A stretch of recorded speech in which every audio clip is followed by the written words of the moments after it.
Welcome back to Factual America. Today, we're taking you on a journey that's a little more intense, a little more real, and definitely not for the faint of heart. That's right. We're exploring the most dangerous neighborhoods in the USA.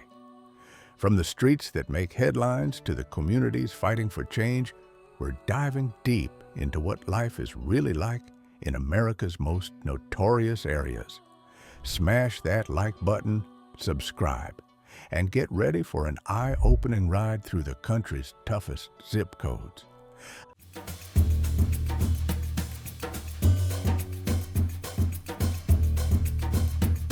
Let's start with Chicago's West Garfield Park.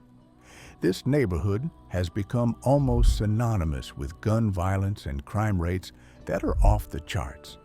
Walking the streets here, you can feel the tension, but you also see resilience. Locals talk about dodging danger on their way to school or work, but they also talk about family, community, and the hope for a better future. There are block parties, church gatherings, and community gardens springing up between boarded-up buildings. It's a place of struggle, but also one of strength. I meet a high school principal who walks students home after class and a grandmother who bakes cookies for the kids on the block, hoping to keep them safe and off the streets. Despite the headlines, there's a powerful sense of unity and a shared determination to change the narrative. Next, we head to Detroit's Brightmoor. Once a thriving blue-collar community, Brightmoor has faced decades of economic decline, abandoned homes, and high crime. But it's not all doom and gloom. I meet residents who are working to clean up vacant lots, support local youth, and rebuild from the ground up. One local pastor tells me about his after-school program, which keeps dozens of kids engaged and off the streets every week. It's tough, but there's a fierce pride here. People refuse to give up on their neighborhood, no matter how many times it's written off by outsiders. Murals cover the sides of abandoned buildings, and community gardens replace empty lots. Proof that hope can grow in even the harshest environments. Down south, St. Louis North City has long been plagued by poverty and violence. The statistics are sobering, but the stories are even more powerful.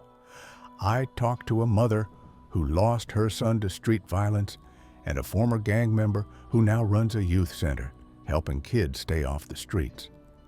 There's heartbreak, but also hope, proof that even in the darkest places, people are fighting for something better. I join a neighborhood watch meeting where residents strategize about how to keep their streets safer, and I'm struck by their grit and refusal to give in to fear. In Baltimore's Cherry Hill, the challenges are real. Drugs, unemployment, and a reputation that scares off even the bravest Uber drivers. But I also find incredible grassroots organizations, after-school programs, urban farms, and neighbors looking out for each other. The sense of community is strong, and everyone I meet has a story of survival and perseverance. I visit a local boxing gym where kids learn discipline and self-respect, and I witness a block party where music and laughter fill the air, a reminder that joy can thrive even in tough places. Let's not forget Compton, California. Immortalized in music and movies, Compton's reputation precedes it. But talk to the people who live here, and you'll hear a different story. Yes, there's crime, but there's also culture, creativity, and a new generation determined to change the narrative. From hip-hop legends to local entrepreneurs, Compton is a place where dreams are born, even in the shadow of danger. I walk through community art fairs and visit schools where teachers go above and beyond, inspiring kids to reach for something greater. In New Orleans' Central City, the scars of Hurricane Katrina are still visible.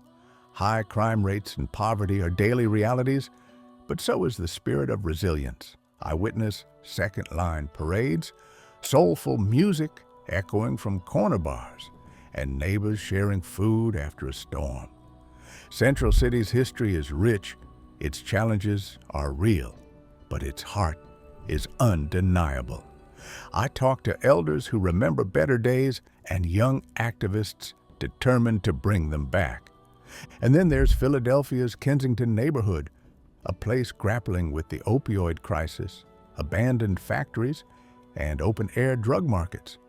But even here, I see outreach workers handing out food and clean needles, families holding on to hope, and artists painting murals to brighten up the streets. It's gritty, but it's also human. I meet a mother who volunteers at a shelter and a street artist who uses his work to spread messages of hope and recovery. We can't leave out Memphis South City, where crime rates are high, but so is community spirit. I join a neighborhood cookout where everyone is welcome, no questions asked. There's a sense of togetherness that outsiders rarely see. Residents tell me about the struggles, but also about the support systems they've built over generations. So, what do all these neighborhoods have in common? They're places where danger is real, but so is determination. The headlines might focus on the violence, but the real stories are about the people who refuse to give up, who fight for their families, their blocks, and their futures every single day. These neighborhoods aren't just statistics, they're communities full of life, love, and hope. The struggles are real, but so is the pride. Every block, every mural, every community garden is proof that the people living here are more than the crime rates. They're survivors, dreamers, and builders. If you found this deep dive into America's most dangerous neighborhoods eye-opening, smash that like button, subscribe for more real stories, and let me know in the comments, what neighborhood do you want to see us explore next? This is Factual America, signing off from the front lines of America's toughest streets. Stay safe, stay curious, and I'll see you in the next one.